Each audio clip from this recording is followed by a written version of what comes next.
अस्सलामुअलैकुम स्टूडेंट, कैसे हैं? आज हम मैं आप लोगों को गेस्ट ग्रुप में वेलकम कहता हूं।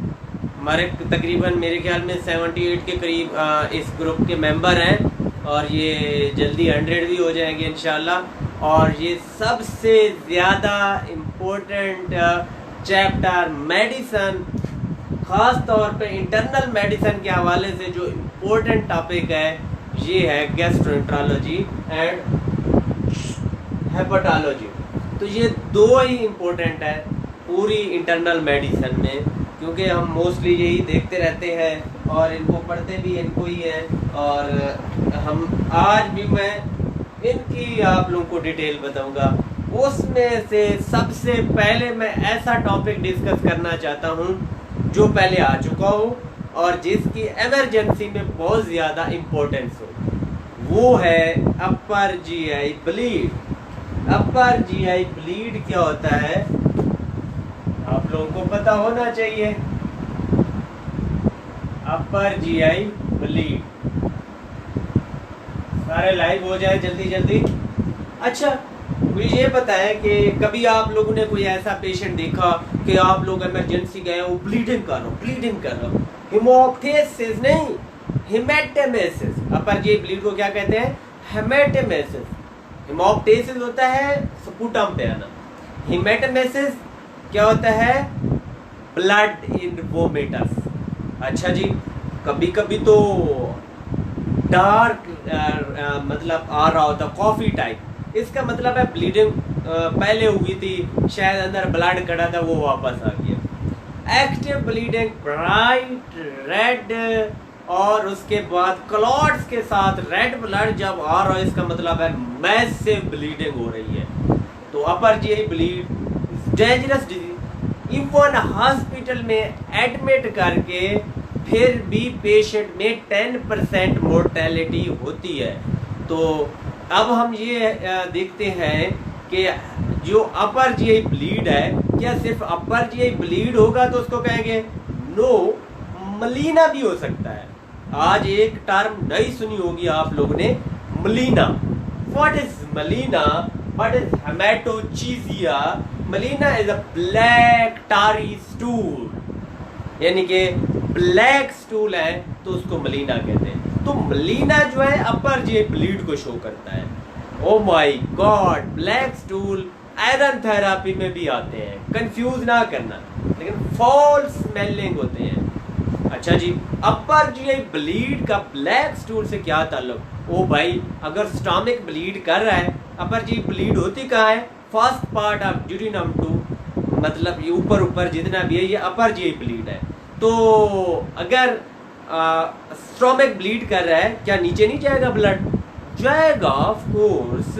तो बैक्टीरिया होते हैं गट के, उसको डिस्ट्रॉय कर देते हैं, तो तब वो कन्वर्ट होते होते हीमोग्लोबिन और चेंज होते होते वो ब्लैक हो जाते हैं। तो ये ब्लैक टारी स्टूल है मलीना। मलीना भी अपर जीआई। कभी कभी फ्रेश ब्लड भी, अगर मुझे बताओ कि स्टमक इतना ब्लीड कर रहा हो तो ब्लड सीधा सीधा भी नीचे से चला जाएगा। तो स्टूल, फ्रेश स्टूल भी आ सकता है जब आर्टरी ब्लीड खास तौर पे कर रही हो। अच्छा, तो अब ये देखते हैं कि एक हेमेटोचीजिया बताया, वो फ्रेश ब्लड होता है। What are the causes of upper GI bleed?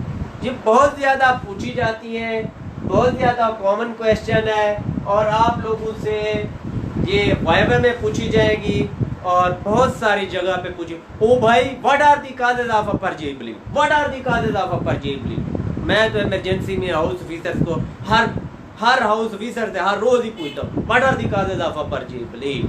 आइए मैं आप लोगों को आज बताता हूँ कॉजेज।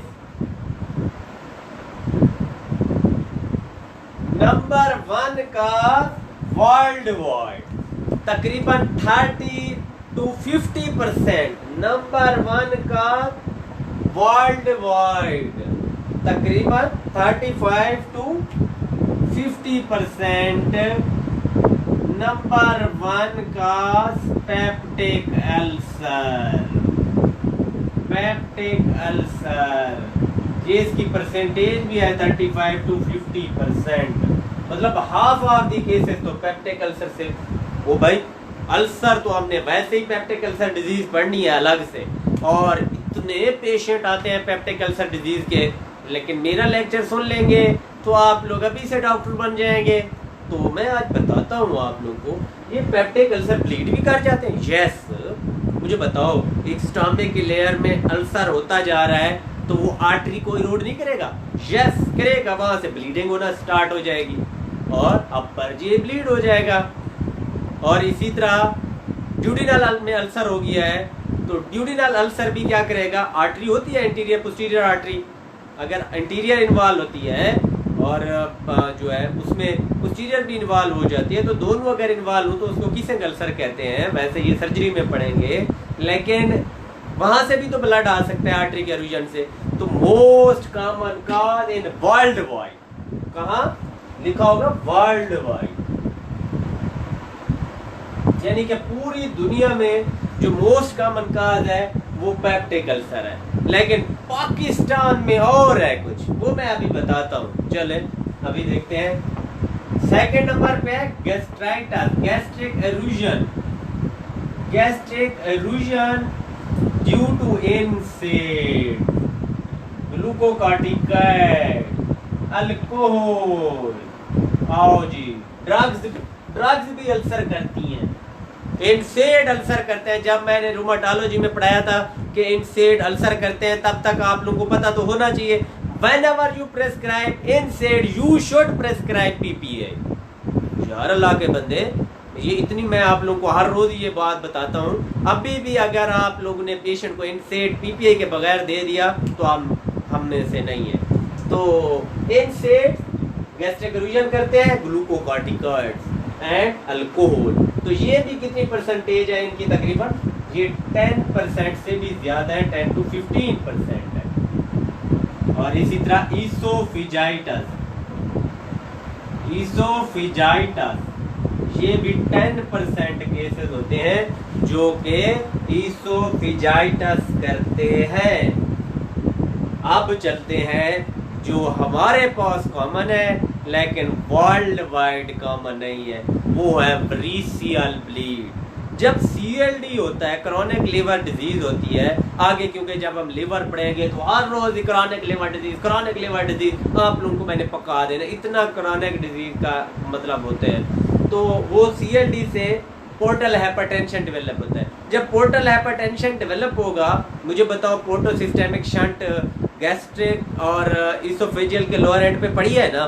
वो जब आप लोगों ने पोर्टो सिस्टेमिक शंटिंग पढ़ी थी, एक रेक्टम में थी, इधर थी, और कैपेट में दूसरी थे, ठीक है? तो ये जो लोअर एंड पे जो वीनस और एट्रियल शंट है, पोर्टो सिस्टेमिक शंट, वो वीनस क्या हो जाती हैं, वो फूल जाती हैं, ऐसे समझिए, इन्वार्ज हो जाती है।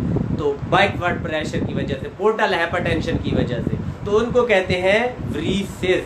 तो व्रीशियल ब्लीड जो है ये वर्ल्ड वाइड तो कॉमन नहीं है, लेकिन पाकिस्तान में कॉमन है।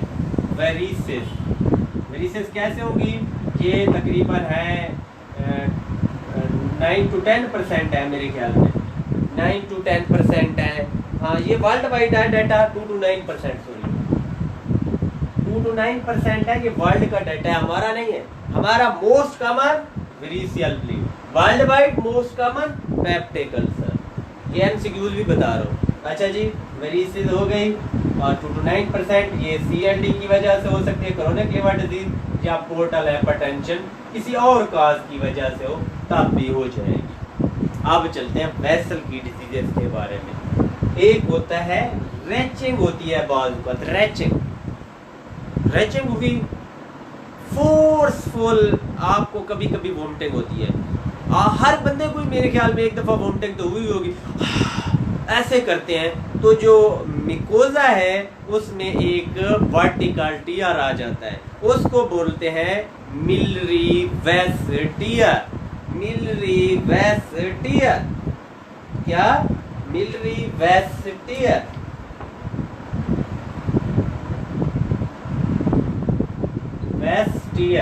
लेकिन ये कितने हैं? जस्ट 5%, और रेचिंग से होता है। आज के लेक्चर में ये चीजें बहुत ज्यादा इंपॉर्टेंट है, कंसंट्रेशन से सुनो। अच्छा, इसकी हिस्ट्री कैसे पूछेंगे? हैं जी अंकल, जब पहली उल्टी आई थी उसमें ब्लड आया था या दूसरी तीसरी में? वो कहते हैं नहीं, पहली तो मुझे ऐसे ही उल्टी आई, मुझे काफ़ी सारी, पता नहीं मैदा ख़राब था, मुझे उल्टियाँ आ रही थी और दूसरी तीसरी उल्टी में जाके मुझे खून आना शुरू हो गया। That is Mallory Weiss tear. Typical history होती है कि पहली वोमिटिंग में नहीं हुआ, दूसरी वोमिटिंग में ब्लड आया है। तो ये एवी मैलफॉर्मेशन, ये भी तो होती है टेलेंजेक्टेसिया, एवी मैलफॉर्मेशन। अच्छा जी, malformation of artery, AV malformation, ये भी 5% केसेस होते हैं। और ये इसमें खास तौर ये बात होती है, एंडोस्कोपी एक हम कैमरा अंदर लेके जब चेक करते हैं ना, तब एंडोस्कोपी नेगेटिव है तो हम फिर सोचते हैं टेलेंजेक्टेसिया ना हो पेशेंट को। उसके बाद है मिलिट्री वेस्टियर भी हो गया। अब ये है कि 2% एक काज है जिसको हम अगर नाम ले लूँगा तो आप लोग आधे तो बेहोश हो जाएंगे, लेकिन आप तो स्टूडेंट, फाइनल ईयर के स्टूडेंट हो। That is cancer of the stomach and cancer of oesophagus, वो 2% है। सीए एसोफेगस, सीए स्टोमक, तो ये 2% ये भी ब्लीडिंग करते हैं। CA oesophagus, CA stomach. तो भाई किसी को कैंसर है तो क्या ब्लड नहीं आएगा? आएगा। ये नहीं है अंकल क्या हुआ, इसको खून की उल्टियाँ आ रही, इसको तो पक्का कैंसर है, इस तरह नहीं बोलते, ठीक है। उसके बाद में क्या होगा, वो तो छोटी सी काज है 0.2%, एओर्टोड्यूडिनल फेस्टूला, एओर्टोड्यूडिनल फेस्टूला। ये कभी कभी एओर्टा और ड्यूडेनम का फेस्टूला हो जाता है 0.2%। ये मैंने केस नहीं देखे एओर्टोड्यूडिनल फेस्टूला के। सीए एसोफेगस के, स्टोमक के देखे हैं हमने, एवी मालफॉर्मेशन के भी देखे हैं, मिलिट्री वेस्टियर के बहुत देखे हैं, और वरीसिस के, इसोफेजियाटिक स्टेटा, ये सारे हम देखते हैं। और patient presented to you with history of upper GI bleed. आप क्या टेस्ट करवाएंगे, कैसे पेशेंट को असेस करेंगे, आइए अब उस पे चलते हैं। मेरे ख्याल में काजेज आप लोगों के अब फिंगर टिप्स पे होनी चाहिए। What is the most common cause worldwide? Peptic ulcer. What is the most common cause of upper GI bleed in Pakistan? Variceal bleed. Okay, आप हिस्ट्री में क्या पूछेंगे? एक तो वो पहली उल्टी में आया था, इंसेट, कोई दर्द की दवाइयाँ तो अंकल नहीं खा रहे थे, अच्छा कोई स्टीरॉयड वगैरह तो नहीं ले रहे थे, स्मोकिंग तो नहीं करते, उसमें अल्सर ज़्यादा होता है, अल्कोहल नशा तो नहीं करते, ये पूछना है। ओके, और स्टिग्मेटा ऑफ लिवर डिजीज को ढूंढना है। ये तो मैं हिस्ट्री में अभी बताता जा रहा हूँ, आगे हिस्ट्री भी। अब जो वेरिसियल ब्लीड है उसमें लिवर डिजीज, अंकल आपको हेपेटाइटिस बी सी तो नहीं था? बताएगा मुझे सी था, मैंने ट्रीटमेंट करवाया, ये करवाया। अच्छा, आपके पेट में पानी तो नहीं भरा कभी? यस, वो कहेगा भरा है, तो आप लोगों को वेरिसियल। अगर वो नहीं कहता तो आप चेक कर लो, स्प्लीन को चेक कर लो, पता चल जाएगा। Stigmata of the liver disease, stigmata of liver disease, जब मैं जाऊंगा वहां तब पढ़ूंगा। अच्छा, ये मेरा जीआई जो है ना फेवरेट है, और सीएलडी लिवर डिजीज है, तो ये मैं अब आप लोगों को बड़ी डिटेल से पढ़ाया करूँगा और ज़्यादा कॉन्सेप्ट से भी। अच्छा जी, अब चलते हैं। अब हमने करनी है, पेशेंट हमारे पास आ गया है, हमने करनी है उसकी असेसमेंट। उसके लिए मॉडिफाइड ब्लैचफोर्ड स्कोर लगाते हैं। अच्छा, स्कोर इतना लंबा और कॉम्प्लिकेटेड है, जिसमें ब्लड प्रेशर है, हीमोग्लोबिन है, यूरिया है, और उसके बाद अदर्स चीज़ें हैं, तो वो इतना हम लगाते ही नहीं है, कभी भी नहीं लगाया। तो हम असेसमेंट कैसे करते हैं पेशेंट की? मैनेजमेंट समझे कि बस मैनेजमेंट ही है। सबसे पहले तो डबल आईवी लाइन पास करनी है। जब भी पेशेंट आपका पास आता है अपर जीआई ब्लीड का, तो आपने डबल आईवी लाइन पास करनी है। पेशेंट ब्लीडिंग हो रही होती है तो इसका मतलब है वो शॉक में जा सकता है, और शॉक को असेस करने के लिए क्या करेंगे? ब्लड प्रेशर चेक कर लेंगे ना, बीपी कम होगा। Oh no, blood pressure is last sign of shock. What is the first sign of shock? That is tachycardia. Pulse 110 से ज्यादा होगी तो एक स्कोर भी है उसका ब्लैकबोर्ड में।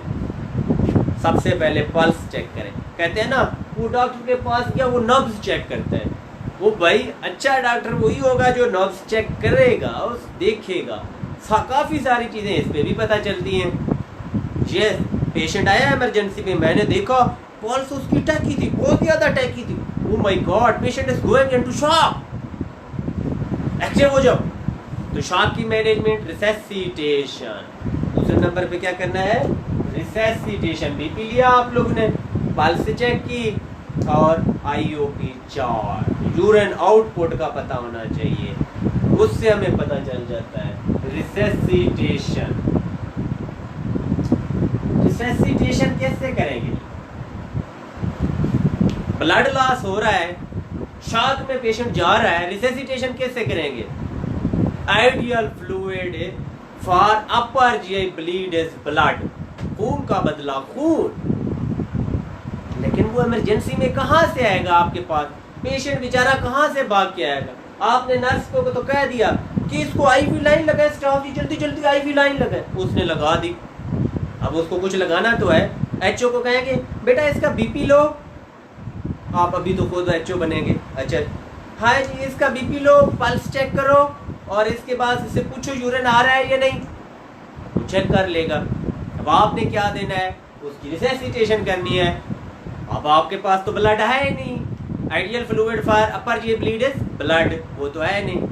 अब हम देंगे ड्रिपें जो लगाते हैं, तो कौन कौन सी इसमें लगाएंगे भाई? अपर G bleed due to varices है, उसका पहले इस अब्डोमेन पेट पानी से भरा हुआ है, एसाइटिस है, क्या उसको फिर और नॉर्मल स्लाइन लगा देंगे और ताकि और भर जाए? फिर आइडियल फ्लूइड है कोलाइड्स, प्लाज्मा एक्सपेंडर, वो है हीमासेल कोलाइड्स। ये सर्जरी में फ्लूइड से पढ़ोगे आप लोग, ठीक है? हीमासेल लगाएंगे अगर सीएलडी का पेशेंट है। नहीं, वो कहते हैं कोई हेपेटाइटिस बी सी की हिस्ट्री नहीं है और ना ही पेशेंट को सीएलडी का कोई स्टिग्मेटा है, तो फिर नॉर्मल स्लाइन देते हैं। आज हम जो पढ़ रहे हैं वो पेप्टिक अल्सर बेसिकली पढ़ रहे हैं। जो वेरिसियल ब्लीड है वो आखिर पे हमने उसमें लिवर के चैप्टर में बड़ी डिटेल से पढ़ना है जी, ठीक है? हमने पेशेंट को नॉर्मल सलाइन लगा दिया और पेशेंट का ब्लड ट्रांसफ्यूजन के लिए ब्लड अरेंज करवाया गया। स्लेब बना के दें, जल्दी जल्दी खून लें। चले जी, वो भी फ्लूइड भी लगा दिया। रिसेसिटेशन कैसे पता चलेगा कि हमारी सक्सेसफुल रिसेसिटेशन है? सक्सेसफुल रिसेसिटेशन तब होती है जब पेशेंट को यूरिन आउटपुट आना शुरू हो जाए, ओके, पल्स स्लो होना शुरू हो जाए। Then we will go to the अब पेप्टिक अल्सर ब्लीड है। सपोज आपने डायग्नोज कर लिया दैट इज पेप्टिक अल्सर, तो आपने हाई डोज पीपीआई देने होते हैं। हाई डोज पीपीआई, पीपीआई क्या देने होते हैं? पीपीआई। और इससे पहले आप लोगों ने उसको मॉर्बिडिटीज वगैरह सारी चीज़ें चेक कर लेनी है, लिवर डिजीज सारा वो मैंने बताया हुआ है। PPI proton pump inhibitor, omeprazole injection, omeprazole 80 milligram stat, then 8 milligram per hour continuous infusion till bleeding stop most of the time, then 72 hours या 72 आवर तक भी चलाते हैं।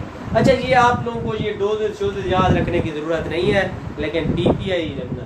इसको हाई डोज दे रहे हैं, वैसे 40 मिलीग्राम होता है तो इसको 80 मिलीग्राम। ये मैं आप लोगों को ऐसे समझे कि बस अब डॉक्टरी बना रहा हूँ, मेडिसिन का साफ ज़ाहिर आना चाहिए। तो अपर जी ब्लीड हो रहा है तो इंजेक्टेबल ओमिप्राजोल लगाएंगे, ये नहीं है उसको कैप्सूल दे देंगे।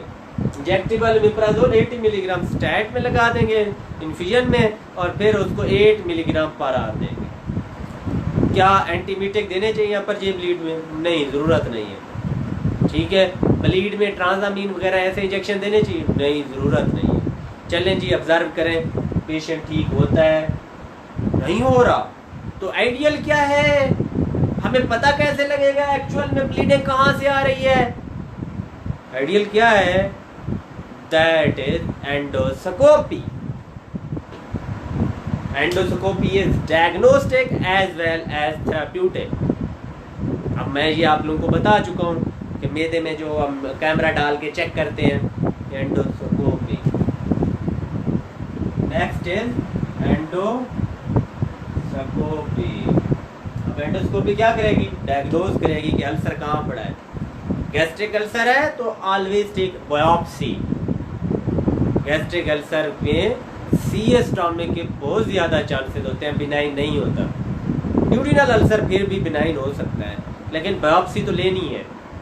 ठीक है, अब पता चल जाएगा कि अल्सर था, अरूजन थी, कुछ नहीं करेंगे। अरूजन है तो इसोफेजाइटिस है, कुछ नहीं करेंगे। वरीसेस बनी हुई है तो बैंड लगेशन करते हैं, वो वहाँ पढ़ूंगा। अगर अल्सर एक ब्लीड आर्टरी कर रही है तो फिर आप क्या करते हैं? थर्मल क्वार्टरी करते हैं। थर्मल या इलेक्ट्रिकल जो है वो आप उसके ऊपर लगाएंगे एंडोस्कोप से, तो वो क्या हो जाएगा? ब्लीडर स्टॉप हो जाएगा, थर्मल। ठीक है, क्वार्टरी। और उसके बाद इससे भी नहीं होती तो एम्बोलाइजेशन कर देते हैं आर्टरी। और ये है सर्जिकल प्रोसीजर, ये सर्जरी आएगा,